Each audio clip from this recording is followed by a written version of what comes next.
Hello and welcome to Last Week On, the podcast where we take our favorite TV shows, movies, books, video games, everything at this point, and we go back through them. My name is Adam Strawn, and I am joined yet again on my journey through The Last of Us with the one and only Mr. Joey Dean. How are you doing, Joey? I'm doing great. I wore my pink plush today for the cold weather that we're experiencing. We had a little snow last night, as I'm sure you did as well in New York, but you're a little more south than me. Yeah. And I am gonna be seeing one of my closest friends today for her birthday. So, and good day. That's incredible. Where are you traveling Yeah. for her birthday? Connecticut. So like an hour and a half in the direction of Connecticut. Don't know if that's Wow. north, east, west, south. Right. You're just No clue. going. Geography question mark. Yeah, we're I just know, going. right? Yeah. You'll just teleport there. Are you driving? Uh-huh. Yeah. Oh, it's Ooh. not that bad. We had snow overnight and it kind of just like it just dusted.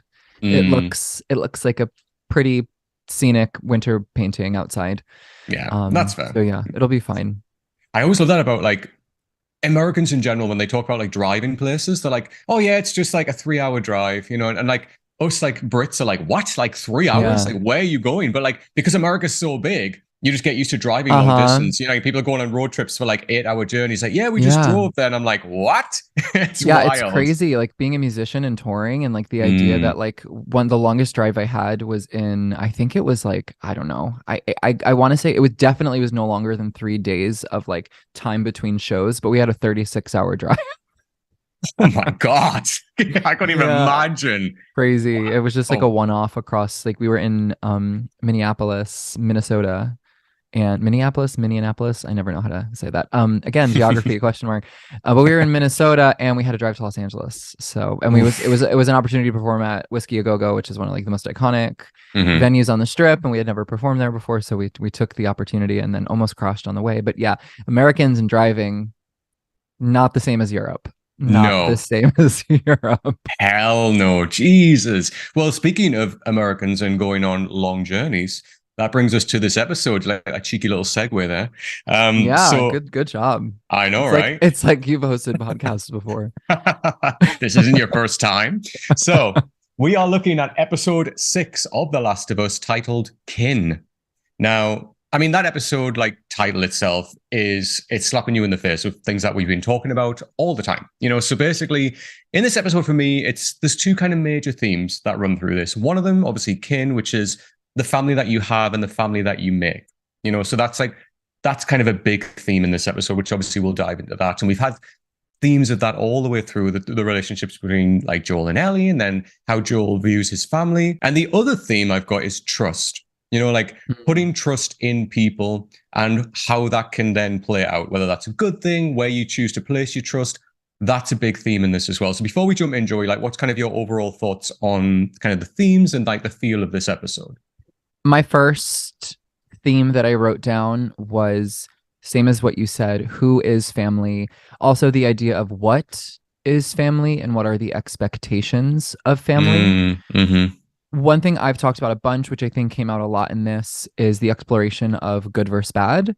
Yeah. And if our actions align with our nature, or if our actions are reflective of our nature, or if they are maybe disconnected in the apocalypse. I also saw a lot of focus on this friction of past and future, particularly an idyllic future that is inspired by the past, and certain characters creating space for that idyllic future and other characters not necessarily believing it's possible. Obviously, there's this exploration of Joel's capabilities and aging and how that plays in with good, bad, familial trust. And then I also wrote sheep question mark. So wherever that leads us, sheep question mark. I love that. Let's just leave it there. Thanks, everyone. Yeah. Yes. Yeah. So, like, the episode opens where we get a flashback of the horrendous ending of the last episode, where, and this kind of leans into this more of the PTSD and that kind of, the panic attacks that we start to see Joel's having. And, this is obviously Henry is just killed his brother and then ends up shooting himself. And it's that horrendous reminder of like what we've gone through in the last episode. And then we get that, 3 months later. And things are different now. We've seen the passage of time. There's like snow everywhere. It's like, it's very it kind of looks beautiful where they are. It's like we're very removed from city life now. We're like out in like the open back. Like we start off on this ranch. Yeah. And like, we're following this farmer or like hunter. He's bringing obviously game back to the home. And I really like that they straight away sets up that theme of when, later on we get like, we see a ranch, like this ranch that's built on love. We kind of saw that before with Bill and Frank when they had their own kind of little ranch, so to speak, in their little town. But this also builds onto Joel's dream, which he talks about later on about he wants to own a ranch with sheep and everything like that. And this kind of life that they're looking at here is almost like the life that Joel alludes to wanting to have, being removed from society, just being like there in solidarity in this like nice little ranch that he has. But yes, I mean, this ranch, we see a couple. I kind of love this couple. I think that it's obviously a husband and wife. I think that she's an icon. Just the way that she talks and like how relaxed her demeanor is, as if like no shit's given. Like, I'm not in trouble. I'm fine. She laughs about things. Like, I love, like, she says, like, they're wrong. He didn't hurt me. And like the husband says, you made him soup. And she's like, well, it's cold outside. Like, even though they're held under there at gunpoint, she's just so friendly with Joel and Ellie being there. I just kind of loved this opening for that. I was low-key obsessed with this woman. I loved her. I loved everything about her. Yes. I love characters like that who have this really still satirical presence. It's like everything is a joke. But like they're also like they're kind of standoffish. Like they're one arm's length away, but like they're also caring. Like she made them soup. I just love women like that. I think they're so entertaining, and I think us queers really like bond with women like that. I thought that their dynamic, husband and wife, was just so cute and so funny, and it was such a nice break and buffer from the opening of the episode, which was the conclusion of the previous episode. So it allowed us to decompress a little bit from the trauma and kind of segue into what became a more, I don't want to say lighthearted episode, but a more expositional episode that was a little calmer and less edge of your seat. The stakes weren't as high, at least not until the end. So it was a nice way to introduce with this couple. Yeah, absolutely. I love like that relationship's built on the fact that they've removed themselves from so much fear. Like again, they allude to stuff later on when they talk about, don't go past the river, there's death there. But like, all the other relationships we've seen up to this point, it's people just trying to get by and survive. It's been so tense. We saw Henry and Sam last episode. Like Bill and Frank seemed really idyllic until they got attacked and like things changed there. And like, whereas this couple have they've removed that fear from their lives and like they can joke and just have fun and laugh about it. And I really like that we saw a different view of this world from this couple who were just fun, like just a lot of fun. And, like straight away when like, obviously Joel's asking about Tommy, they're like, we don't know any Tommy, and like asking about fireflies, and like, they have no idea who the fireflies are. They're like, there's people who are fireflies, just like, just this line. So funny. I know, I loved it so much. But again, it just shows how innocent they are away from, it emphasizes as well the journey that Joel and Ellie have been on up until this point and the shit they've been through. And yet this couple have no idea about half of that because they've removed themselves from this society and are just living their own little life in this wilderness. And I love that. There were just some nice like echoed relationship dynamics. So, I mean, I guess the like isolation in general and the idea of being alone, I think was parallel to Ellie and Joel, but also how they spoke. And the husband said that he wanted to go there to disconnect. And then the wife said that she said, I didn't want to, which reminded me of the dynamic of Bill and Frank in episode 3.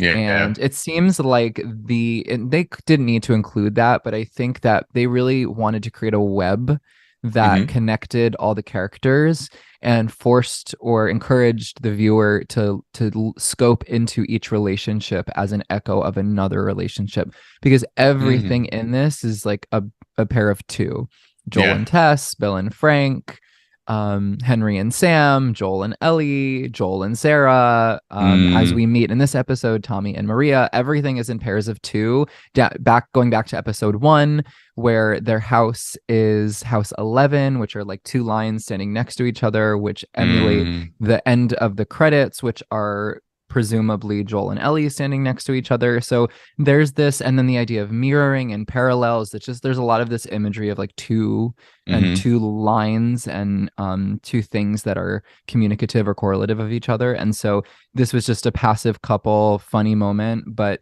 still the writers chose to incorporate some connective tissue to other relationship dynamics. And I thought that was really smart.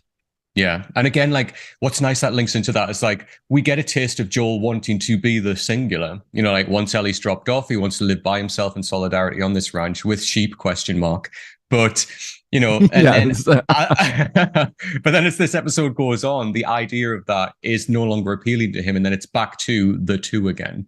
You know, so it's interesting that he toys with that idea of the singular, but then it goes back to the two. And that's, you know, we build up to a lot of that in the sense of that, you know, communication and relationship kind of building between Joel and Ellie in this. And it is the two, as you said. It's a really nice point there. I like as well, we get the moment here when he says, look, you know, point out on the map where we are. And like, you know, your wife's already told us, make sure you point to the same place. We get an echo of that as well in a later episode when Joel does exactly the same thing with somebody else. So it's quite nice at the introduction of that. Yeah. And then, you know, they kind of, you know, decide where they're going to go. Obviously, they get the warning, like, you know, he says, where's the best way west? And he said, oh, go east, aka don't go that way. They get the warning about the river, there's death beyond the river and everything like this. When they go outside, and then this is the first kind of instance of when we see like this panic attack from Joel. And like all the memes on the internet have been going wild with this. And I kind of love it where people are like, oh my God, like the thought of seeing this or doing this. And it's just the images of Joel holding onto that pole, like breathing heavily. Like people see snow outside for the first time this year. And it's just like Joel holding on that pole, which I kind of love. But yeah, now this obviously is everything kind of catching up to Joel right now. Like the trauma that he's been through, the losing of people, you know, like everybody close to him, literally Tess, Sarah, you know, he doesn't know where Tommy is. Maybe he's been told that Tommy might not have even made it, you know, and he's like, everything's catching up with him. And at the same time, it's this worry of like, you know, I'm getting older, you know, like I'm looking after this little girl. And we obviously see, this is the introduction, but we get the reflection of that with the conversation he has with Tommy later on when he really kind of breaks down over that. But yeah, what was your thoughts on like the panic attacks that were induced here, Joey? Yeah, I had like a mixed perception of it because even though like I totally understand the character exploration and the vulnerability, I don't think this is necessarily something explored in Joel's character in the game as much. No. This like level of vulnerability. And so it was strange to me to perceive Joel in a different light in which he is experiencing some character weakness. But I do think that this is allowing us to develop a deeper relationship with understanding the stakes of their dynamic, Joel and Ellie, and the weight that Joel is putting onto this relationship, the weight that Ellie is putting into this relationship. I also, it kind of just hit me all at once, the sheep imagery. And Jesus is a shepherd. Jesus sacrifices himself as a savior. And I think that this goes back to this conversation of being a hero and showing up as a savior. And Ellie is presumably that vantage point into the story because she wants to offer whatever she can to the cure, which relates maybe more to that sheep imagery than we've explored so far in the show. But also Joel, who is demeaning the idea of being a hero, he kind of like brushes off Tommy wanting to be a hero. He kind of talks to Ellie like the Firefly's mission is just, you know, silly. But he himself wants to show up as a hero, and that's where this anxiety and this panic is coming from because he can't. He wants to be a hero to Ellie. He wants to be that father figure. He wants to be the one to save her constantly. And we're being reminded constantly throughout the show, down to in this episode when he wakes up and he grabs his lower back, when he's out of breath with Sam and Henry, when they're running to go underground, when he's walking up the stairs and he's getting winded. I mean, there's this constant echo of Joel's getting older. He's not as physically capable anymore. And he can't therefore show up as much of a hero as he wants to. So even though he's demeaning it, he wants to be that role. Right. And that savior complex does creep up with him right to the very end. You know, so like, the final decision in the video game, at least, obviously we'll see the finale tomorrow of the show, but you know, that final decision that Joel decides to make is a decision for himself over the decision of the better of everybody else. It's almost like the anti-version of what Christ did, you know, like that kind of, you know, repenting for the sins of humanity. He takes that burden on himself, and yet Joel kind of flips the script a little bit at the end there, where he does something for himself. because that's the best thing. He needs to save this person at the behest of like everybody else, and the kind of, what that could mean and everything that stops there, and then leading into the second game, how that plays out as well. It's a really nice exploration, actually. And obviously the imagery is definitely there, as you said, which is a really nice point, actually, with, being a shepherd, the sheep, living in solidarity, like all of that kind of leads up to that really, really nicely. So then they go to, cross the river of death, as Ellie puts it. I love this kind of the scenery here of like, we get beautiful montage shots, like, just the openness, like the scale of like this world, how big it is and how beautiful it can look. This is just beautiful earth that we're seeing right now. We're away from buildings, we're away from cities. We're just seeing this beautiful snow, this white canvas. And then they set up in a cave. And then Ellie again is still asking, she still wants to learn all the time. And that's a big thing in this episode. She's still asking things of him about the old world all the time. So we get conversations later on. She's asking about what university's like. And like she's reading a diary later on about, what people were interested in the old world. And again, this is the start when she's asking, will you train me how to catch rabbits? She still wants to learn. Obviously, there's the talk there of like, doing the dressing and everything like that. And she's like, oh my God, we have to do that, but I'll learn. And I really love that she's always keen to do that. Nighttime comes, they're in the cave. I love that we see Joel taping up his boot in the way that we saw Tess doing that in episode 2 as well. Ellie's on guard, she comes down, she tries she's like, can I try the whiskey? It's just curiosity from her all the time. We get this where Ellie is this dreamer character. She's always interested in learning new things. Like later on, she talks about reading about astronauts and like Sally Ride and like, this theme of, again, this leans into that, the theme of like space and wanting to explore space, her fascination with that. We get the big moment in the second game as well. It's nice we get these imagery of that, but she is a dreamer and she's a believer. She wants to be the thing that will help people, whereas Joel's kind of more cynical about things. And I love that we get this reference back to this all the time. And she even asks like, if the Fireflies, get my blood and make the cure and create it, then what do we do? And Joel says, we? And I love that. Her belief and kind of her relationship is really in Joel. She's putting her trust in Joel. He matters a lot to her now. She believes in the best of Joel, even when he doesn't. She is definitely a dreamer character. Explored in The Last of Us 2, Ellie is also an artist. And I think there are parallels here with maybe Frank's character earlier on in the exploration of art and how art plays a role in character development or like the exploration of soul. But we haven't seen that much with Ellie yet, but that does come up in The Last of Us 2. And that dreaming really comes forward in this love of outer space and how she talks about how she is constantly looking up. The only place that she has is to look up. And I also thought this was communicative of her personality and her role in the dynamic of her and Joel, where she's constantly looking forward. She's constantly trying to move forward. And Joel is oftentimes looking in the past, which is that friction I brought up earlier on of like the idyllic future and what the future can be and what the past is or was, and being stuck in an idea of the future or an idea of the past. And then they have this conversation. What would you do if the cure works? Where would you go? What would you do? And he says, an old farmhouse with some land and a ranch. I thought this was a really sweet foreshadow to the home that we experienced to the latter half of the Last of Us 2 game.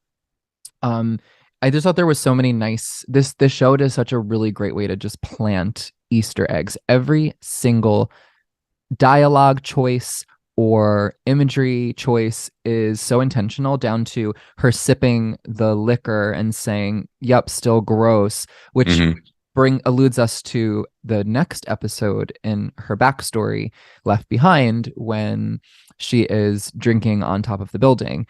And I just think this show does a really great job of all that. I mean, watching it through again, I'm just like they just hit every single foreshadowing note. It's so nice. So I just thought this was a really great exploration also into Ellie's relationship with space. I thought that was a really also foreshadowed moment.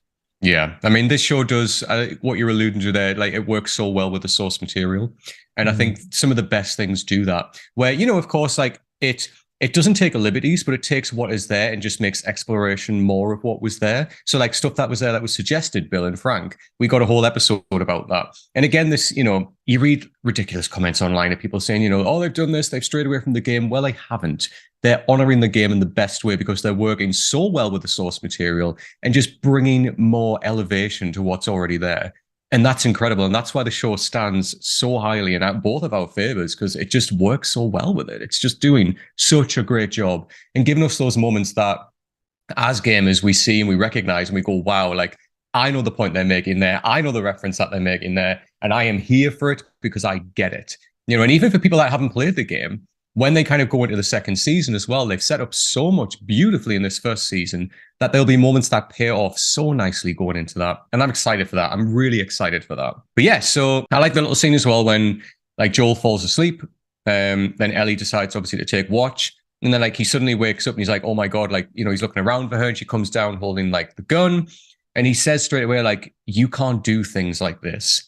And I love that Ellie comes back and says, look, I was quiet. I checked my 6. I looked for tracks on high ground. And like, I'm a natural. It's just like you taught me. And I think he's starting to recognize now, again, like we had this reference where Joel was the one who put the gun in her hand. He started to trust her. He understood that she kind of, was starting to learn. Was starting to understand how dangerous this world can be. Also how to identify that danger, but also how to protect herself. And he's starting to realize more in her through this episode. He sees things like this, like, she's just listed everything that he taught her. And it is that kind of moment of, right, okay, actually, you can do this. Like, you are learning more from this. And you are less cargo to me now and more like a person. And I think that definitely rings true by the end of this episode. And also Ellie becoming what she believes Joel is. And the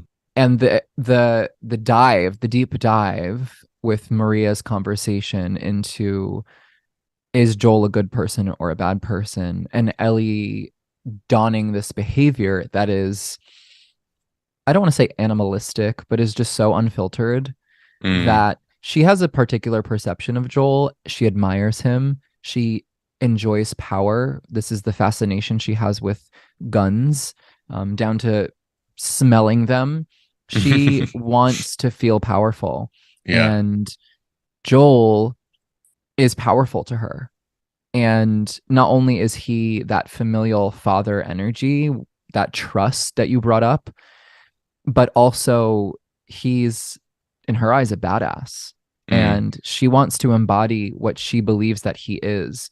So we see this here in which she's like, this is what you taught me, down to like she's paying attention to every single thing Joel does, both the good things for survival and the bad things, which could become immoral or, question mark bad things. Bad and good are loose terms in the apocalypse. Another foreshadowing moment, she says, you should teach me how to hunt, which comes back in episode 8. So they just smack you in the face left and right with all of these little seeds. And I love it. Yep. Always a payoff in this show. And that's what I love. What I will highlight in these next there's 2 moments in this episode of when things were now magically digitally edited out. So when this episode first aired, there was 2 mistakes. And this kind of alludes to one of them, where they then set off on their journey. They're going to cross the bridge, and there's this big wide shot, and like down by, I don't know if you saw this, Joey, but down by the bushes, it was shown that there was like part of the filming crew that was in the shot. I did not pick it up when I was watching, but I saw pictures online. Right. And like now they've edited it out, which fair enough. But these things can happen. I mean, God, like you look at something like Buffy the Vampire Slayer, when you put that into widescreen, you can see crew standing right there next to the actors. It's one of those things, but it's been corrected. There is another little moment I'll point out later on as well, but it happens. Now, I love this as well. Like, you said they have the conversation about like hunting, which again, as you said, beautifully played off as well into like the later episode as well.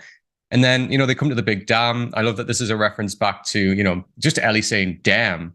Like Joel's just like, that's stupid, but I love it. It's like that building on like the puns kind of book again, like how stupid this is, but let's still have a laugh while we're on this journey. Like, let's make lighthearted this because we are getting on now. That relationship is building. We have a relationship now where we can make these stupid puns and laugh about it. And this is from the game, right? When he kind of says, how does that work? And he's like, creates like hydroelectric. Don't ask me how. You know, and it's a game reference, but also alludes back to Joel isn't the smartest person ever. When he tried to explain how to siphon fuel from the car, and she kind of called him out on the bullshit, and she was like, "You don't know." And before she could even get to that, he's like, "Don't ask me how, because I don't know. I just know that much." I just love that little moment. But yeah, and then what happens next, Joey? Well, they identify that maybe the River of Death wasn't the River of Death. Yeah. They see a bluer river, and Ellie pays attention to it, thinks, stops, and says, "What if this is the River of Death?" And then she turns, and they are being surrounded by men on horses and Maria, who Mhm. is probably the one in charge. Yeah. And they have a dog, and the dog sniffs out if someone is infected. And Joel is forced to drop his gun. He's in this state of fear and panic as the dog Mm. sniffs him, and then moves to sniff Ellie, which we know she is detectable because she did come up positive on the scan in episode 1. So we're put in this space of fear and anxiety whether or not Ellie is going to be detected, and she's not, which is great.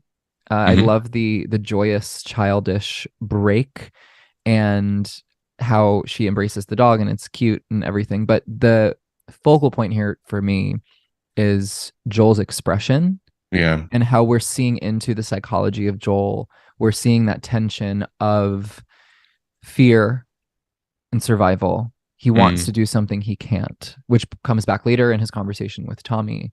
But as Maria is one of these people on horses, she, as we learn, is Tommy's wife, and she recognizes similarity in Joel's face. She kind of gives him a squinty look.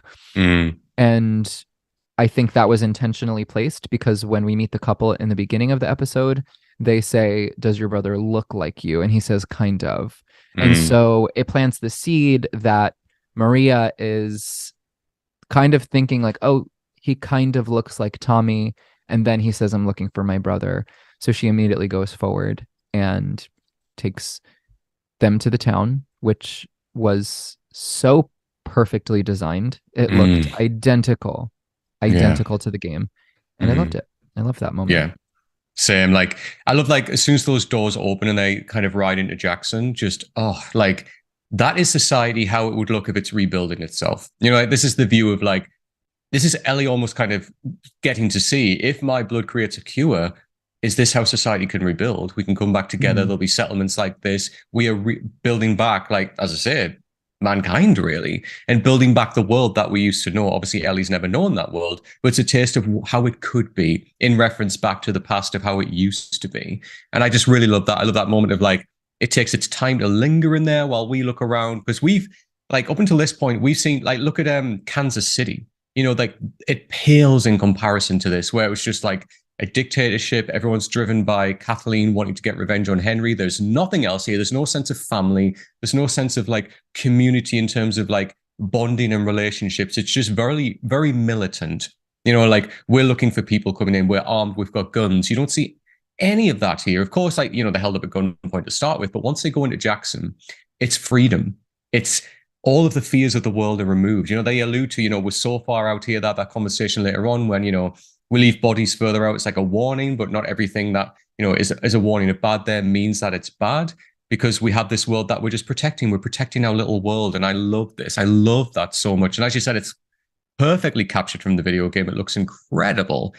But that moment when Joel sees Tommy and shouts at him, this for me was like, oh, like Pedro Pascal's face, like when he sees Tommy and, like, when he gives him that hug, it's finally, we see some relief for Joel for, like, a split second. You know, it's just that moment of, oh, I can drop all of this. And that finally, we know how much family means to Joel.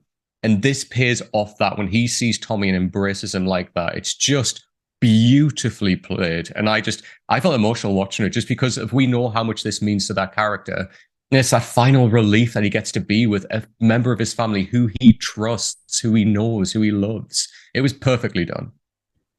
Pedro Pascal is such an exquisite Oh, actor. oh, He takes us on such a journey. His acting chops are really displayed throughout. the roller coaster that is The Last of Us. Obviously, everybody's acting is amazing. And another moment here that I thought was really telling and really moving was Bella Ramsey's face. Mm. How Ellie is essentially experiencing loss, realizing that Joel isn't her kin, Mm-hmm. that Joel has kin that is separate from her, Mm-hmm. that the relationship that she has perceived is, in her eyes, idyllic. It's not this reality. She is convincing herself, more or less, that this is a sustainable relationship, that this is a familial figure. And to some extent, it is at this point. But we see inside Ellie's soul and her insecurities and her personal losses. And that is also a topic of conversation later on in this episode, that she too has lost a lot. And we haven't seen that yet up until this point, unless we played the DLC, the extent of her loss. But it's nice that she is seeing into the genuine, authentic familial connection that he has with Tommy. And there's definitely jealousy present. Oh, 100%. And that comes forward in the conversation that they have later on, obviously in the bedroom, just them two, which is lifted very much exactly from the video game. One of the most key moments of the video game. But then, yeah, obviously then they head inside. They go into the canteen. They're obviously scanning food, like, scanning down this food because it's been a while since they've eaten properly. I love like Ellie's demeanor here in the sense that, she's hardened now by the fact that, she grew so close with Henry and Sam. They were gone immediately. And it's like by the end of the last episode, just the way she was like, which way is it? Let's go. It's like the way that she builds relationships with people, she's on guard with herself now. The only person really that she feels like she has that with is Joel. He's the only constant in her life. And she alludes to that later on. Whereas, people that she's had relationships with, like in the next episode, when we see that relationship goes with Henry and Sam, that relationship goes, she's become so hardened by this now. So the way that she's spitting out like swear words left, right, and center, Joel even says, mind your manners. And that doesn't stop her at all because she's just like, can I have my gun back? Where's my stuff? Like the sense of trust, she's still not there. And that's really interesting for that character, that now she's become very guarded. And I really, really like that. We get a flash of this potentially Dina character, which I really liked as well, this girl who looks at her. And I really hope, it is that little Easter egg. It's a little nod to the games as well, because we know how much that relationship builds in the next game. And hopefully we'll see that in the next season as well. I like this moment's really important when Joel says, look, can we have a moment here with just family? And then Tommy actually says, well, actually, Maria is family. Ellie straight away is like, oh shit, congrats. And Joel doesn't say anything. Ellie then has to remind Joel, your manners. And he's like, yeah, congrats. Now, this is, the look on Pedro Pascal's face again. This is Joel. This is kind of like the life that he wants. Like he had a daughter, he was a father. And like comparison, he looks at Tommy. Tommy's in this settlement. He's living a pretty good life. He's got this like wife now who's pregnant with their child. And Joel's probably retrospectively thinking, what the hell life have I got now? What have I had where my mission has been to find Tommy, to save Tommy, to come and save him, to save my brother. Look back at episode 1 when he had to like bail Tommy out of prison, right? And then like now he's got this brother who is living this life, setting up this life, compared to Joel, who's been through horrendous shit, lost pretty much nearly everybody in his life except his brother. He's transporting this girl on this horrific mission who isn't even his daughter. And when he finds Tommy, Tommy's good.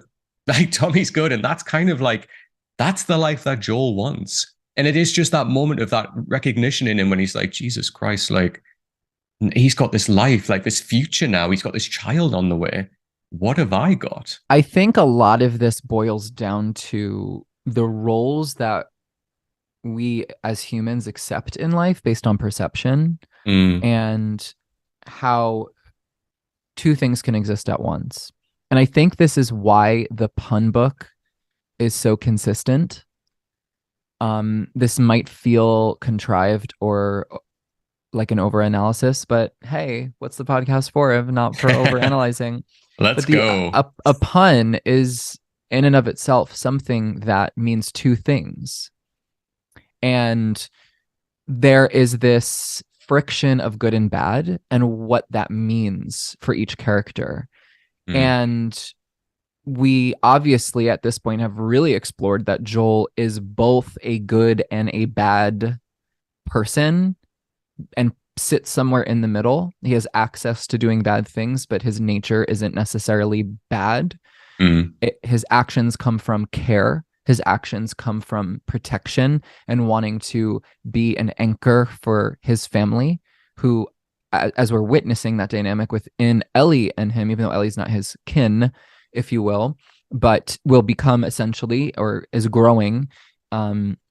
We also see Jackson as this outer reputation. It's scary. They kill people. They drop bodies. Even the way on the outside, it just huge wall. It just looks scary. And you go in and there's just so much humanity and there's so much care and there's Christmas trees and there's real people. And I just think there's this friction of what is something versus how is it perceived. And I think that Joel is walking into seeing Tommy. He has lived his entire life. The moment this outbreak happened, Joel was in protection mode. He was making quick choices. He was being actionable. He saved them. And yeah, they did bad things, quote unquote, but Tommy's alive because of it. And now Joel is being deemed this bad character by so many people when Joel's intentions have always been rooted in a frequency of love and care for those around him, to make sure that everyone around him is safe. And so he kind of accepts this role when he and Tommy have a conversation later in the bar, like the first conversation they have. And he's lying about how Tess is and lying about Ellie. Tommy says, "Oh, you're doing it out of the goodness of your heart." And Joel says, "There's a price, there's a payment." Joel is doing this out of the goodness of his heart. And Tommy, his own brother, can't see that. Tommy, his own brother, has developed a perception of his kin that isn't aligned with the true nature of Joel, that we're able to explore because we're seeing within the perspective of Joel. But the people that have surrounded him historically do not see Joel that way. Maybe Tess did, but we don't know that to some extent. And who Maria believes Joel to be is based on what Tommy has told her. And so we have Maria, right after the nice Dina Easter egg, which I love, we have Maria justifying their behavior and saying a bad reputation doesn't mean you're bad, and looks at Joel. She kind of believes Joel's bad. So it's an interesting friction. It's an interesting exploration. Anywho, continue. Yeah. But no, like, I mean, that's a really interesting point. And what's nice is that we as the viewer, get to see this character develop as Joel. Whereas the last time Tommy saw Joel, it was in that kind of guise of he's a bad person that does bad things. It would be unbelievable for Tommy to ever think that Joel's doing something out of the goodness of his heart. Because the last time he saw Joel, he saw the type of person that he is. We have been allowed the pleasure of going on this journey with Joel and seeing how he develops and how he is changing. But also Ellie's done that. So she sees Joel differently from the way that Tommy sees Joel. And even though their relationship, obviously they're brothers, they've lived a lot longer together, and have had a lot more time together and have known each other really, really well in the past.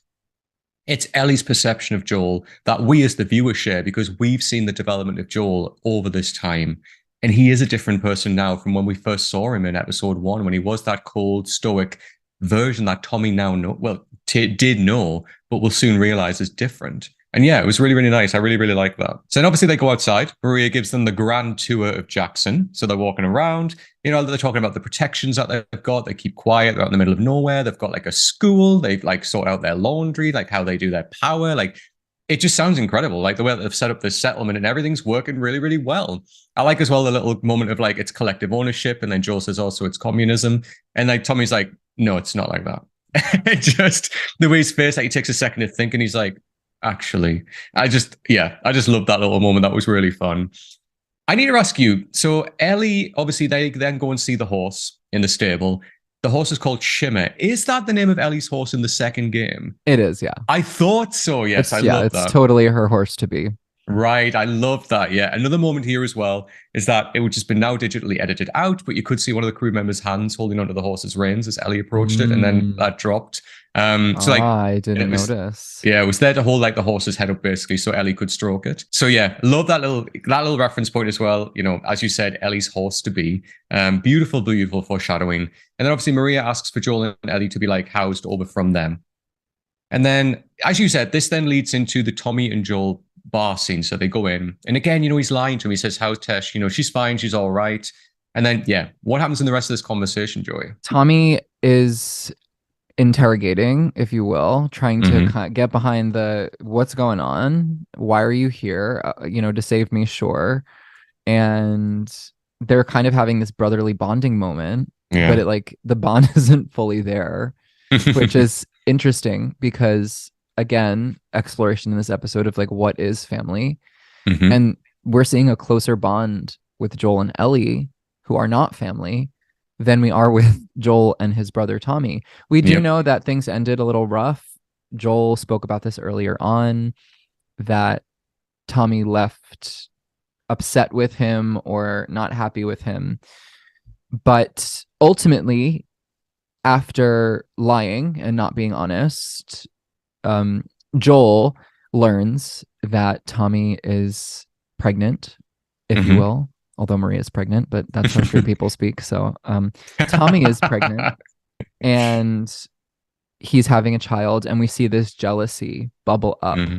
And I think that Joel, to go back to what I was saying before, that he's kind of always showed up as the protector and always Mm-hmm. showed up as someone seeking to make sure Tommy is okay and like Tommy's okay without him. Mm-hmm. And that Tommy left, hasn't said anything, and now he started this new life. He has a wife, he's has going to have a child, and obviously there's so much jealousy because this is the life Joel wants. But I think that there's so much more than jealousy. I think there's abandonment. Yeah. There's that post-traumatic loss. He's reminded that he doesn't have a child. And similar to him not saying congrats before, he says, when Tommy says that he hopes he could be a good dad, Joel says, guess we'll find out. Yeah. Which is this completely shut off response. Joel doesn't want to give Tommy any credit. And I think Joel also looks at Tommy like an older brother would a younger brother. I mean, he Mm. thinks Tommy's the silly person who wants to go off into the army and be a hero. And I think there's a part of Joel that hasn't fully accepted Tommy as his own person, that Mm-hmm. Tommy is simply maybe an extension of Joel. And this is also explored in episode 1 when they're eating breakfast in the morning. And he says again that Joel says that Tommy doesn't love him. He just relies on him. He's dependent Mm. on him. And then Sarah says, well, I think they're kind of the same thing, but which is explored so much here. But Yeah. we have this perception explored where Joel sees Tommy as someone who depends on him, and Joel needs people to depend on him. That gives him Mm-hmm. value, that gives him purpose. So the fact that he's walked into this situation and Tommy doesn't need him and he's fine, he's happier, Joel's pissed off. He's upset, he's broken, and they end this conversation arguing, and Tommy says that you can't be mad at me because you're stuck in the past, essentially. Mm-hmm. Yeah. Yeah. And I think it's beautiful. Like a lot of, just to piggyback on what you were saying there in terms of perceptions, it is like we've talked about Tommy's perception of Joel at this point, you know, and asking that question, like, you're doing this out of the goodness of your heart, because I know the type of person you are. Yet we know, and Ellie has this relationship now, and us as the viewer with Joel, and like how much he's developed as a character. But then Joel's having his perception of Tommy challenged in this moment as well. You know, as you said, like he knew Tommy as this character always getting in trouble, getting in fights, like, and Joel shows his love through protecting people. That's how Joel shows his love. You know, like protecting Ellie. Like he was the one to protect Tommy. He was the one to help Tess as well, and like protect her when he could. And that's always kind of, like protecting Sarah up until a point. You know, and that's always kind of ended up biting him on the arse, so to speak. But yeah, Tommy's always been the constant in that. So it's an interesting kind of conversation of perceptions here for each other and how they are kind of shocked at each other, how they've changed as people. You know, like, and as you said, we got that line, he says, just because life stopped for you doesn't mean it has to stop for me. And we go back to that moment, Joel's watch stopped the moment that Sarah died, stuck in the past, like, and that's such an interesting kind of metaphor to go all the way through this. just because people, as we used to know them, were these type of people, Tessa's line, were not good people. We've seen Joel do great things. We've seen Joel help. We've seen Joel look after Ellie, teach her things, father her. Just because we have these perceptions of people doesn't mean that they are stuck like that or should be stuck like that. And these are like the opportunities when people are moving on and developing. And if there's anything that this world can do, it is to make you develop, to make you grow, to make you stronger. And like we see that with the Ellie character. We see that with all the characters in some way, shape, or form. But that line was so integral. And especially when, Joel goes outside, talking about that time stopped for you. You're still stuck in your trauma. You're still stuck, from the loss of Sarah. Your watch literally stopped at that point. He goes outside and sees a Christmas tree. We get this sees somebody who he thinks is Sarah from behind. And it's this panic attack again, oh my God, everything's changing. Like the people I'm supposed to be protecting, it's all different. I've got this massive weight on my shoulders and it's just, how am I going to protect these people? How am I going to protect Ellie now when I'm literally falling apart? And again, it was just beautifully played, this scene. It was really well done. I really like the Christmas tree. Well, first of all, I want to say that I think that the anxiety attack, the panic attack that he explores here, obviously is rooted in or connected to this imagery that he's having with Sarah. But I think it's also stemming from Joel accepting that he's failing to protect people, and Tommy being so good without him and so happy, thriving. Joel is realizing that he's made everyone's life worse. Yeah. And this is bringing him back to Sarah. And that's, I think, why he imagines Sarah in that moment, because then his trauma is triggered and he's brought back to that space of, every time I fail a person, I just remember I failed my daughter. And I think that is just such a driving force. It's his nucleus. It's what keeps him going or not going. It's what drives his actions, his thoughts, his behaviors. I love the Christmas tree as well, because a Christmas tree represents tradition. And there is this idyllic future versus past idea. But Christmas trees also bring in the idea of Christianity, which bring in the idea of the sheep, which bring in the idea of a savior. And I love that, maybe just hinted, but it is there, it's present. And there's a flashback later on of Joel and Sarah putting ornaments on a tree. Yeah. And this moment of trauma, this moment of, I can't protect people. Joel wants to be the savior. He wants to protect people and he can't be. And I think that's when at the end of the episode, he's like, you know what? I don't really want to be the shepherd, if you will. Because maybe he's accepting he can't be as much as he wants to be. Yeah. And as well, Christmas time, it's all about bringing family together. And yet, Joel's sense of family of so distanced from each other right now. They're worlds apart. And even though Tommy's standing right there with him, they're still different people right now. It's that recognizing the family in that person. It takes a lot for Joel. And even later on, when he has that conversation with Tommy, and he breaks down in front of him. And it's that realization of God, this kind of family unit, this desire and this wanting to protect you, wanting to come and find you to make sure you're okay. This has been my driving force now. Everything's just so different from what I thought it was going to be. And it just really hacks at him at that point, which, I mean, when we get to it, but it's beautifully played by Pedro Pascal. I love this little scene when Ellie is obviously showering, and then she comes out, she showers, she's got clothing, which Maria's put out for her, and the menstrual cup. And then reading the leaflet about it, she's like, oh. And this is just, I love Craig Mason spoke about this when he said the idea of this came from, when he was shopping during the pandemic, and he had to go out and buy tampons for his wife. And straight away was that thought of God, these little things, what if we couldn't get hold of this? And we had reference to this earlier on, in one of the earlier episodes when Ellie is the one that finds the tampons, because Joel would never think about doing anything like that. And it's just that nice little, that's that reusable cup. It just makes things easier in this world. No more tampons that she has to think about. And I just love that. It was just that reference of thinking of how things like this, you and I spoke about, Joey, in one of the episodes where, what if you lost your glasses? What would you do? And it's just thinking about this and the details within this world of, if am I giving you anxiety? But what would you do if things like this that we are so important to us, that we use every day, that we almost kind of take for granted, it's there. If they were taken from us, oh my God, what would we do? How would we kind of navigate through this? It was a nice little moment to reference that. Yeah, and there's this pulled focus on Ellie as an adolescent who's growing Mm. into womanhood.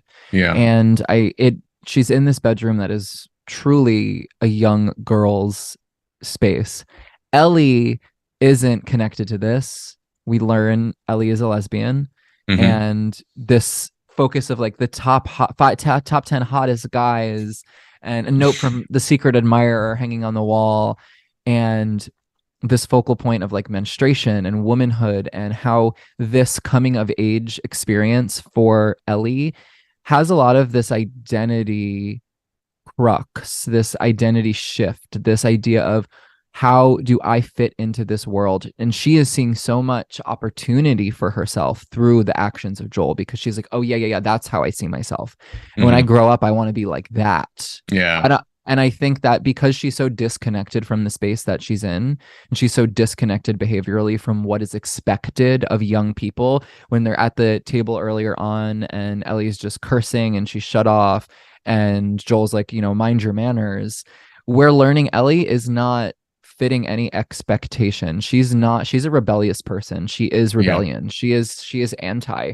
And Mm-hmm. she is constantly going to show up as an adverse to expectation down to her sexuality. And I think that there's just this little enough of a focus of her coming of age to have us question, like, even though she's great with Joel, like, is Joel actually the right person to be around when you're in this vital space of development, that like his behaviors are influencing you? Like, are they Mm. good behaviors? Are they bad behaviors?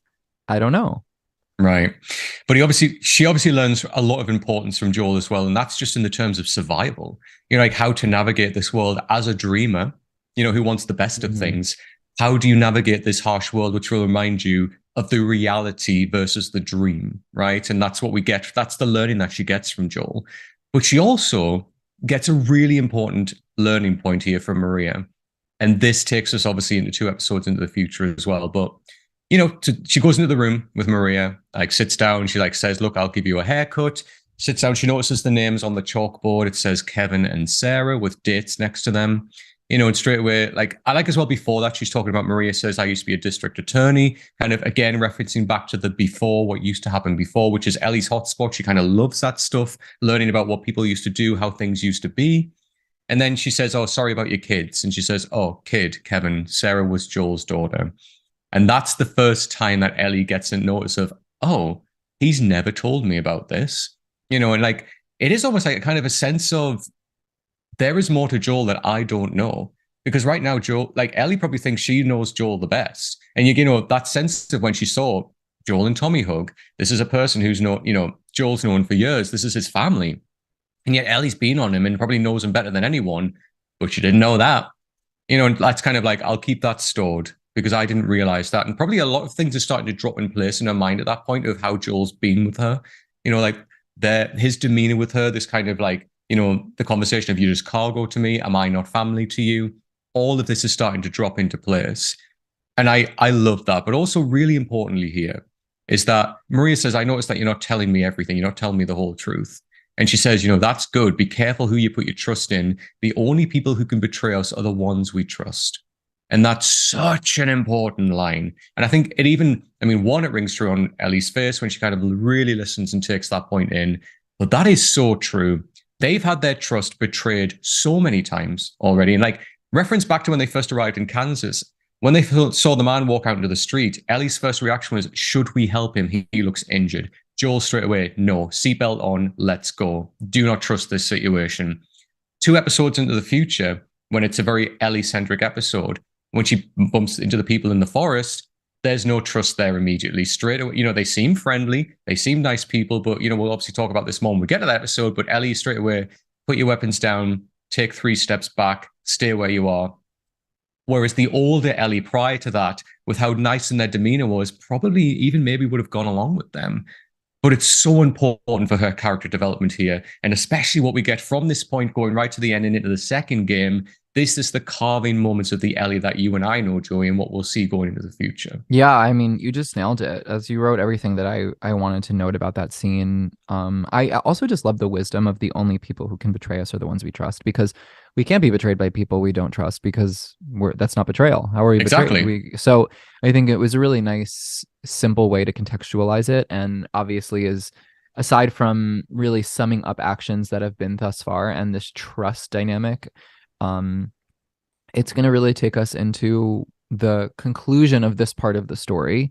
Whether or not we see that in the climax and the finale, I don't know really how Right. they're going to set that up. I don't know if there's going to be a little bit extra after this. But the conclusion of the first game boils down to that idea. And this was explored earlier on. You and I spoke about this in some earlier episodes, but the fact that it was so plainly said, I thought was really important. There's a lot of setup for The Last of Us 2, in which Maria has a lot of tension and contention with Ellie's personality, Right. Ellie's behaviors and actions. I think that there's a respect there, that she thinks Ellie is a smart little cookie, and and she she respects her, and she understands that she's a byproduct of her life experiences, and how there's a part of Ellie that reminds her of Joel, and there's a part of Joel that reminds her of Tommy, and probably the part of Tommy that she doesn't like, the part of Tommy that scares Maria, because she wants to have this perfect idyllic future, and there's a part of Tommy that Tommy can pretend all he wants that he's a hero. He's also been a villain, and he Yeah. owns up to it. But Maria seems to not own up to it. She blames Joel. Yeah. But no, that's your man's. Your man's did that as well. He was And there. we see this major conflict between those two characters in the second game. And it's very rooted in Ellie's role in that relationship as well. So I think this is also a space of foreshadowing. Absolutely. Sorry, Maria says to Ellie, go to the movies, right? We've got like a film playing. She's sitting there with all the other kids. And it is that kind of moment of when you sit there and sometimes you can be alone in a crowd. And like Ellie's kind of sitting there, and this feels weird to her, being surrounded by people, probably similar age to her. Everyone's kind of living just a normal life watching this TV. This isn't a life that Ellie's like lived really at this point, although she has been kind of Fedra school and things like that, but not like this. Like Fedra, like school, obviously Fedra living, as we've seen, the QZs are very different to what we're seeing in Jackson, and like just sitting there watching the movie, but the whole time her eyes is kind of like watching Tommy. That's her main thing. She can't let her guard down here. And again, this sense of trust. I can't let my guard down here. I've got to keep an eye on what's actually happening. She's watching Tommy, she's watching Maria, she's thinking about Joel the whole time, even though this movie's playing. And then this next scene, this kind of the reference of Joel fixing his shoes has kind of sat with me for a couple of days. And it's only kind of really now what I was talking about when it's really sank in what that metaphor means. Especially the fact that with Tess, like he was focused on fixing her shoes. Shoes is what we wear to take a journey. We go a journey in our shoes. And like as time goes on, our shoes break down. And like Joel is like that journey, he's trying to hold it together, right? And like trying to fix the shoes. It's that metaphor of that, trying to keep himself together rather than starting anew. And then here we have Tommy, who started a brand new life, brings Joel in a brand new pair of shoes. It's almost like that reset. Like Tommy's now wearing this new pair of shoes. His old journey, who he used to be, is put behind. And almost kind of like, Joel's hanging on to that. Like Joel's hanging on to that relationship he had with Tommy, and like, how those relationships that he had with people that are now gone. It is that taping of that shoe, holding on to that. Whereas Tommy is presenting the new to him and brings him a new pair of shoes and apologizes. And that's just kind of sank with me there now, that metaphor of doing that, which we see again and again through the show. Yeah, and I also think that I don't know if this is like just a bizarre out of the box reference, but my voice coach recently introduced me to this song and wanted me to sing it for him. But there's a song from the show Kinky Boots, and it's called Soul of a Man. And it's a pun on the soles of a shoe. But it's also talking about the soul of a person. And it is the sole of the shoe that's falling apart. And it obviously is something physically that we put all of our human weight on.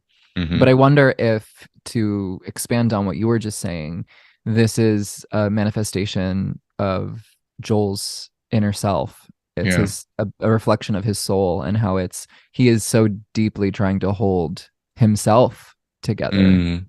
and hold on to the past. But Tommy is walking in and introducing a brand new way of life and saying, Mm-hmm. you can have something brand new that Yeah. works. And Joel, in his stubbornness and his pursuit of being the savior, of being the hero, he is egotistically holding on to these old ways that Mm-hmm. kept him alive, and not accepting that there is a new way that we can restart. He doesn't believe. He thinks that there is a bit of, I don't know. I think there's a part of him that thinks this town is silly and is Mm-hmm. dreaming, and like it's only a matter of time before people come and try to break in the fence, like he told Yeah. Bill. Mm-hmm. And I just think that he is in such a disconnect, and that's a really great point and a great metaphor. And I didn't think of that until you just brought it up. Yeah, it's a lot of what you've said there beautifully, Joey, about like the soul, like the soul of like Joel is an old soul to a degree. And I like that, that metaphor of talking about the soul being like, two-ended with the soul of a shoe, the soul of a person, who you are. But it's also, the old expression, to get to know a man, you have to walk 100 miles in his shoes. And the perceptions here of Joel and Tommy of each other are now brand new. And it's like a brand new pair of shoes because we now have a brand new perception of one another. And I just love that metaphor. And I think that's really interesting, fascinatingly done. But again, this conversation, like he brings in the new pair of shoes, brings in the stilettos. He then says, I apologize, like they're kind of rekindling the Imagine kind they of, were stilettos. I'd can you fucking imagine? live. I I would would die. live. Knee highs. Let's do it. Like stomping his way through like the rest of this season. Give me that, please. um, then, they apologize. And then straight away, it's kind of like back to business. Joel's like confirming, look, the university that we need to go to, like where the Fireflies are now, like that's the point. He's like, look, the Fireflies might have a camp in this university. He's like, this isn't a suicide mission. Will you confirm that? And then he then reveals this is the moment where we've spoken about trust. Joel still feels that trust that he has for Tommy. Like he's my brother, he's my kin. I can trust him. And he says straight away, like, Ellie's immune. And like straight away, like Tommy's reaction is, oh, what do you mean? Because this is brand new. This has never been a thing before. And he says, like, everything. Tess, Marlene, Ellie saved his life. Like Henry killed Sam. He then goes on this big tangent from the beginning, just tells Tommy everything. And then he admits to exactly what you said before, which is about feeling weak. Like I feel weak. He fears he's too old to look after people anymore. He talks to him about the panic attacks that he's having. And like, yeah, he even says, like, in my sleep, I'm failing people, I'm losing something. And like, oh my God, this emotional breakdown from Joel, from Pedro Pascal, is just, as you always say, Joey, exquisite. Like his acting here, he allows to show those acting chops. And it's just beautifully done, where we see Joel at probably his most vulnerable up until we've seen him now. We see that crack of that character. And it is almost like that, the new pair of shoes. This is a new opportunity. This is a new point for us to get to know where each other are, who we are now as people. And that breakdown is just played so beautifully by Pedro Pascal. Oh, this was amazing. It was beautiful. It was so nice. Alluded in the beginning as you explored with just seeing Tommy for the first time. There seemed to be this access to vulnerability we haven't seen yet with Joel. So now Right. that's really being undone.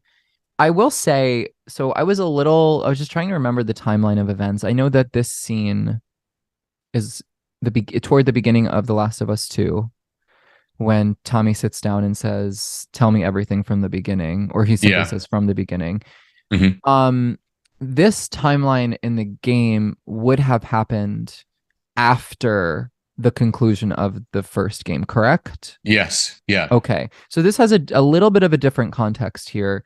Mm-hmm. I don't know. Something about that I didn't enjoy as much. I thought there was so much weight there would have been so much more weight to the conversation after this, after the first game. So I don't want to say this felt anticlimactic, but I felt like this was a really suspenseful conversation that was touched upon in The Last of Us 2. Hmm. And it didn't really feel as suspenseful here. We didn't hear the conversation in The Last of Us 2. We simply hear him say from the beginning, and then the camera kind of cuts and pans away. Yeah. But I don't know. There was something about it that's a little anticlimactic for me. I don't know if that's the proper word. I didn't feel like it was explorative enough. Like, I don't know. I feel like there was more emotions that were probably part of that conversation, like guilt. Mm. Um, and we didn't really get that as much in the context of the storyline of where it is in the game. But I still enjoyed the Easter egg of that and the direct line.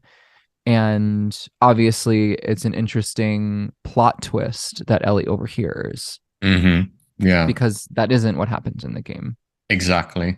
Yeah, it's interesting. I mean, like, it does take that different direction in terms of, where this happens after the incident that happens at the end of the first game. And obviously, I'm guessing we're going to get in the season finale as well, potentially, anyway, unless they mix things up. It does hold a different type of weight, compared to this scene that we get here.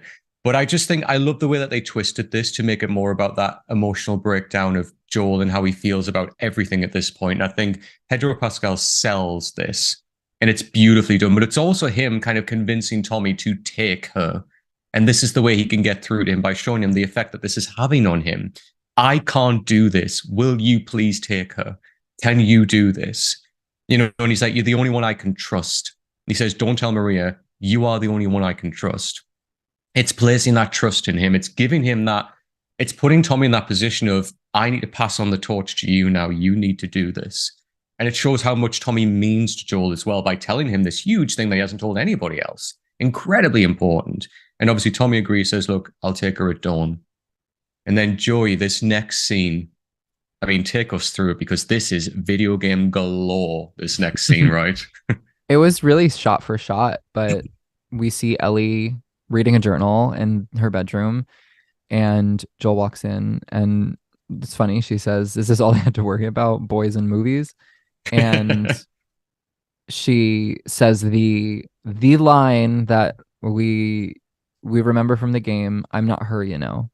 Mm-hmm. And Joel just shuts down.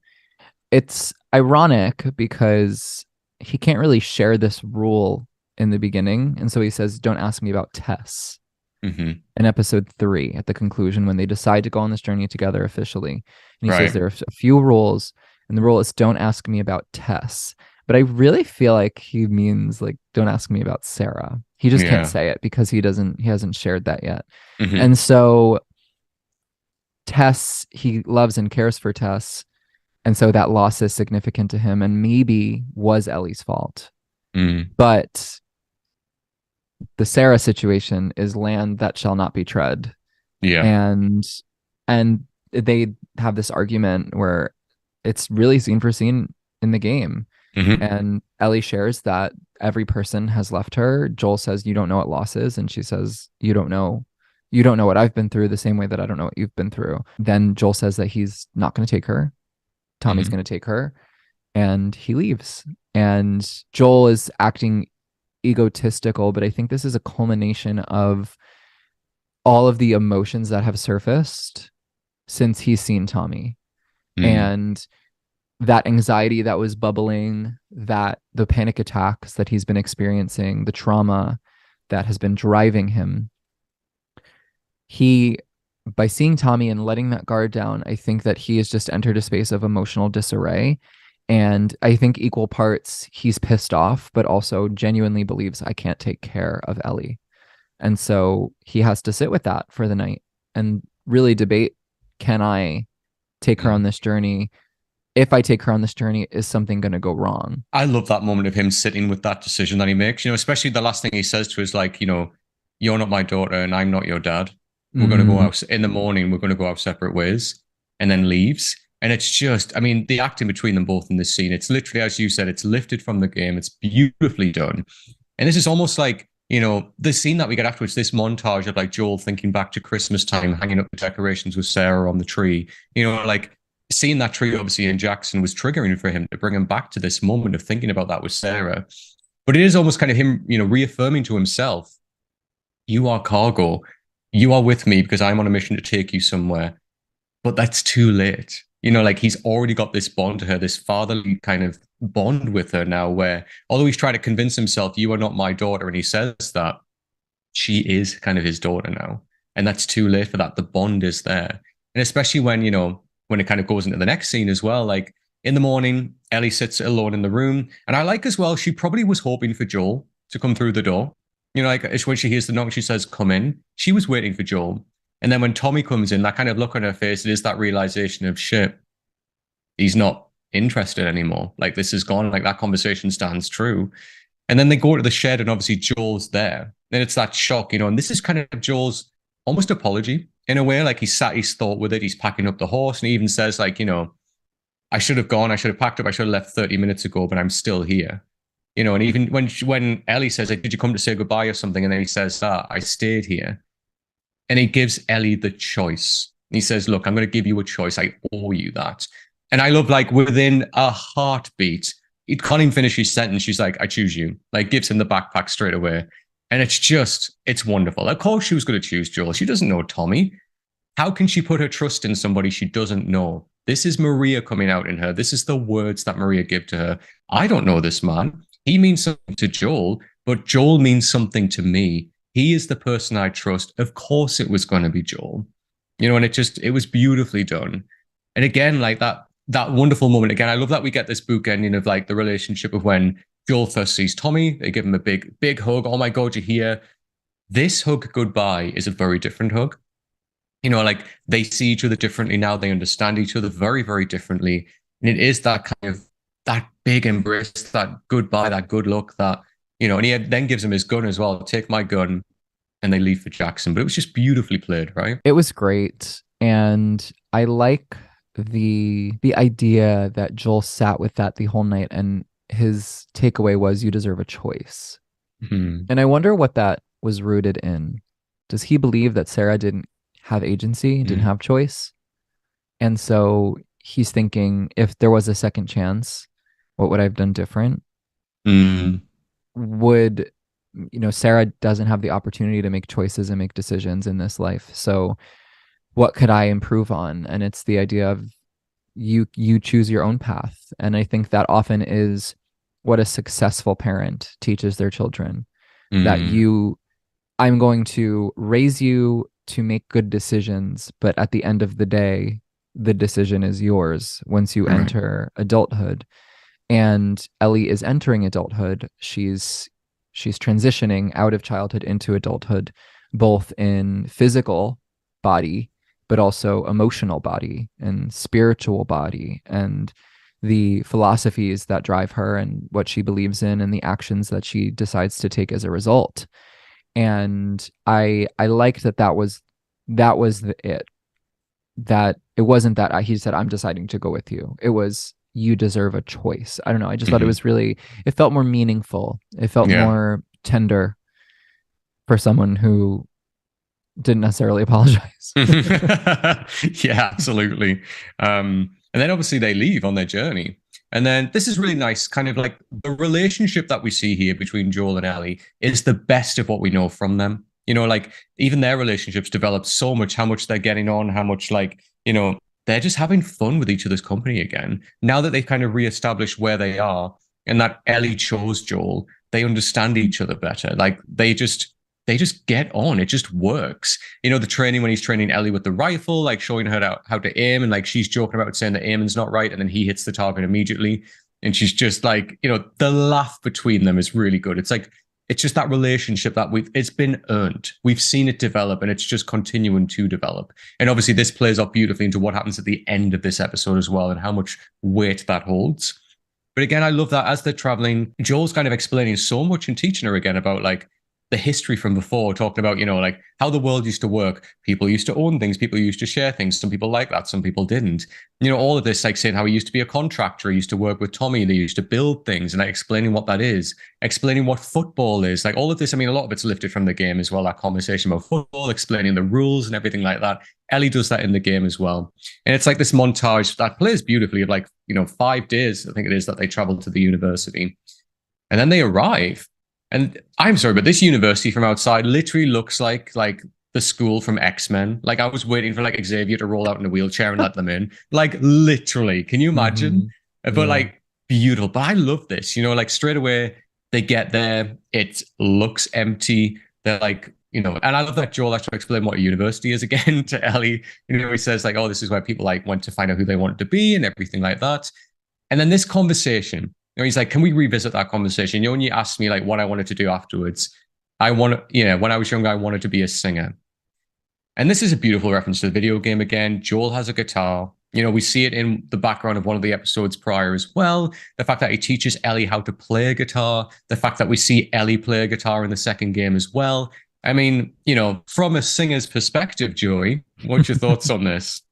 I loved that they spoke about this because music is so instrumental. But in the second game, particularly with Ellie learning how to play guitar and developing a relationship with music and creating music on her own, Right. how music is connective tissue. It brings us back into moments. It allows us to share pieces of ourselves with other people.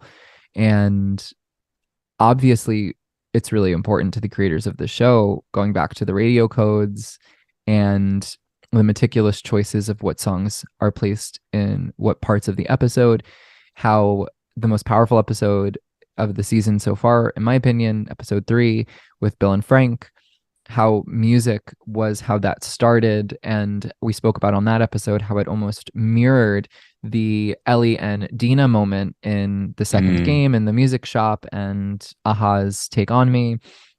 There is just this really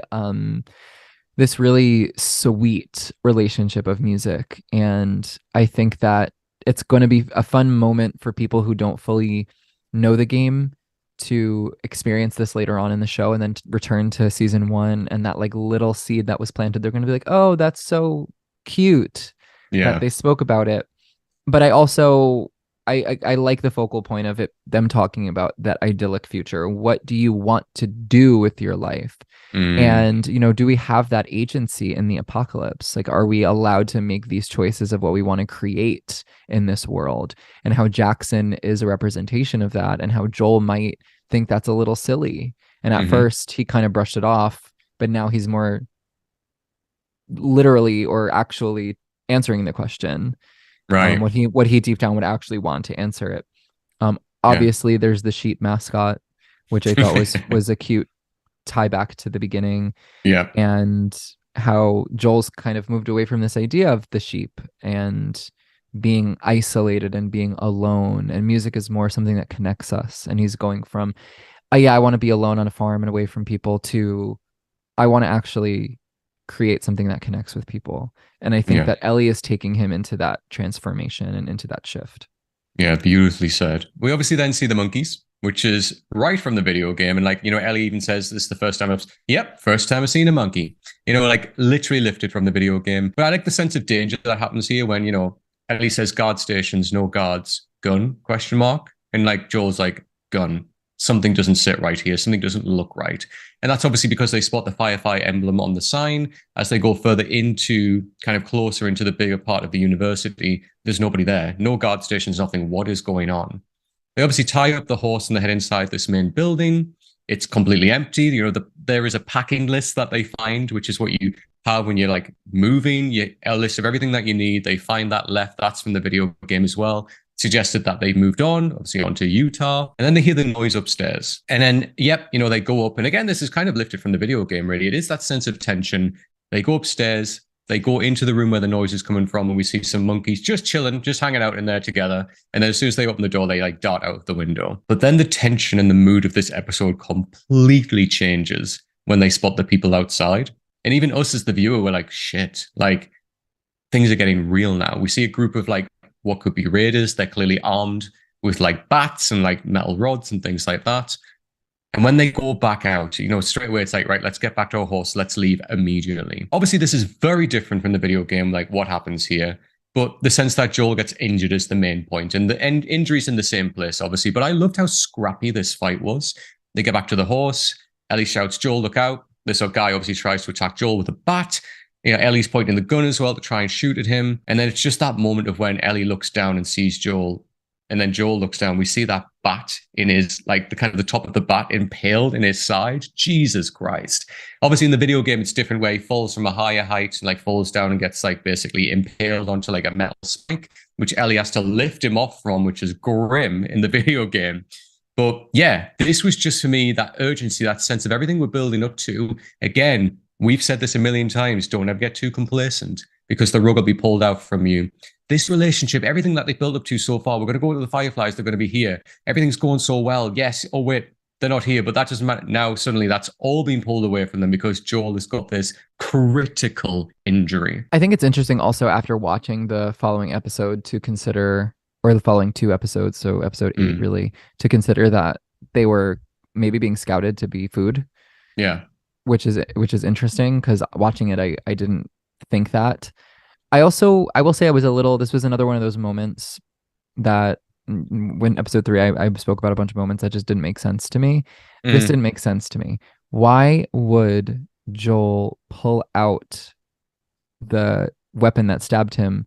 Right. He has to know, he's a survivalist. He has to know that would cause him to bleed out much faster. Yeah. So why would he do that? That didn't make any sense. I mean, there's always the idea of like, this is reactionary, maybe. I don't know. It didn't make sense to me. It didn't feel congruent with his character. And it's those little bits that irritate me in like a show or something. Cause I'm like, Joel wouldn't make that decision. He would tell someone, don't pull that out because you're going to bleed out. Because he knows how to survive and he knows what happens in a fight and what he's killed people. Like he knows what happens. It bothered me a little bit. Another thing that bothered me about this was that I felt like the horse was in a pretty open area. Yeah. I mean, they could have at least tried to put the horse behind a tree just to hide the horse and maybe camouflage their presence. They subsequently made it so easy for them to be seen by people, and that's another thing that didn't really feel congruent with Joel's character. So yeah, those two things felt a little like the show was trying to set up, oh, this is how they're going to be seen, and oh, this is how Joel's going to bleed out. I'm just like, but those two things wouldn't, I don't think, happen in the reality of this world because Joel wouldn't make those choices. He would be more meticulous and more discreet. That's just how I felt watching it. And again, like, I mean, he carries tape with him to tape up his boots. Does he not have any tape to wrap around that, to wrap around himself there just to stop the bleeding a little bit more? I mean, I know this. He wouldn't have taken supplies from Jackson. Yeah. Like you would think, but yeah, that's a really good point, actually, Joey. Yeah, that makes a lot more sense when you think about it like that. But then instead chooses to ride off, obviously. So Ellie and Joel ride off. She's kind of shooting at the raiders behind to like ward them off. And then obviously as they go on, they get out of there. Joel obviously is in critical condition, falls off the horse and passes out.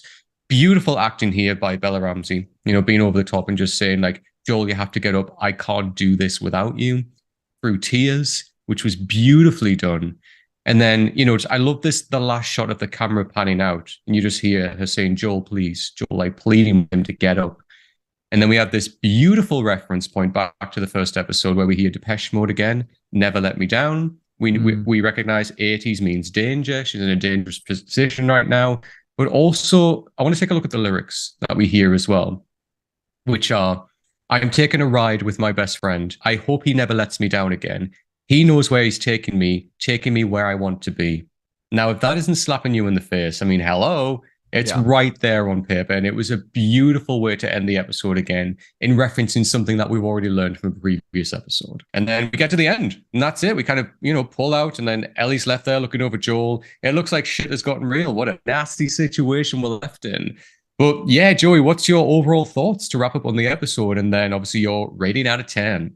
It felt again like one of those episodes that really sets up a lot. I don't feel like it tied anything up with a bow. We got to meet some new characters. We got to see the space that we're going to explore more in the future, which is Jackson. And we got to see Easter eggs like Dina and Shimmer. And I think there's a lot of really cute, fun stuff here. But I think the meat and potatoes of this episode are in the details, because that's how we show love. And if you really watch with a concentrated, fine perspective, you can see all the metaphors being explored and all of these intricacies unfolding that were planted in the earlier episodes and mostly even in episode 1. And because of that, I thought it was such a smart way to do what they did here, to decompress from a pretty high stakes episode that was before, something that was depressive and heavy, moving it into lightheartedness, but really taking us on that narrative journey. I really felt pulled into this, and I didn't feel like there was necessarily a payoff. I don't think it was that kind of episode, but I still loved it. And there hasn't been a moment yet in this show that I am disappointed. There's little moments. Yeah, which is fair. But it happens. It's Hollywood. But yeah, I did rate this an 8 out of 10. I thought it was great. I don't think any episode so far deserves lower than an 8, but it wasn't like bam enough to be higher for me. Yeah, and that's absolutely fair. Like, I'm in a similar position. I had like 7.5/8 out of 10. You know, for me, it's one of these episodes where we are kind of literally, as the viewer as well, like, I know it's 3 months later, but we're seeing like we're moving on. You know, we're going to different parts of this world now where we've been so stuck in, you know, city life where there's like immediate danger. There's so much infected all around us. And this is an episode literally where we don't see any infected. You know, like, again, it's the threat of humans, which we kind of explored as well, like in Kansas City in the last couple of episodes. But we just see the journey that the characters are going on. They're moving forward. The plot is moving forward. Time's moving forward. And we're leaving that stuff kind of behind in a way, but we're not leaving behind the kind of the lessons that we've learned along the way. And we see how the characters are developed because of that.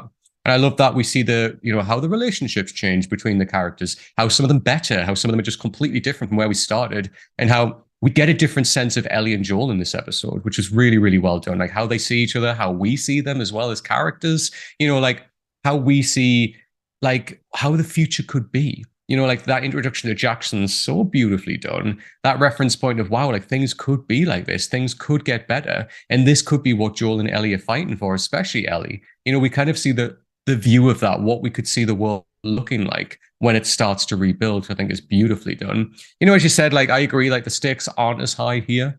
It is more of a kind of like emotional character beat episode until the very end, when, of course, we do get some pretty high stakes, I guess, and like the injury that Joel sustains. But there have been like stakes in previous episodes which have meant something a lot more. But again, you know, it's a nice little hanger. It like leaves us wanting more, kind of find out. You and I know what's going to happen, Joey, obviously, as gamers, but I liked where it was placed. I liked that we kind of ended the episode with that. It was the big shock moment. And then obviously the next episode is a flashback. So kind of left on tender hooks as well, where we get little bits of what's happening there. But it's not until the episode after that where these two episodes tie together really, really nicely. So yeah, another fantastic episode in our coverage there of episode 6, Kin of The Last of Us. And please, Joey, do let everybody know as usual where they can find you, all of your socials and everything online. You can find me on my personals at Joey Dean Official, and you can stream my band King Vagabond's music on Spotify and on all other streaming platforms, and follow us at the King Vagabond. And there you go. So make sure you go and check them out. And as well with the podcast, as I've said before, this podcast is available on YouTube. So if you do want to watch this and watch all of our videos, coverage of The Last of Us, you can do that. It's on my YouTube page. But if you do just want to listen, we are available on all podcast platforms. You know, just type in Last Week On, you'll find the podcast there. We're also available on all socials as well. So make sure you give us a follow on there, on Twitter, on Instagram. Type in Last Week On Pod, you'll find us on there. If you do want to follow me personally, I am at Strawn87 on Twitter and on Instagram. So come and say hello to me on there if you like. So thank you again, Joey. Another great episode of going through The Last of Us. Still really pumped for this. Can't wait to cover more episodes with you. And then, yeah, where we are right now, we've got the season finale literally like tomorrow. And I'm so excited to get it there. Yeah, it's going to be fun. I'm excited to see what they do in a 45-minute runtime. I know. I'm a little confused, but hey, we will see. We'll see what happens. All right, everybody. Well, until next time, take care. Bye.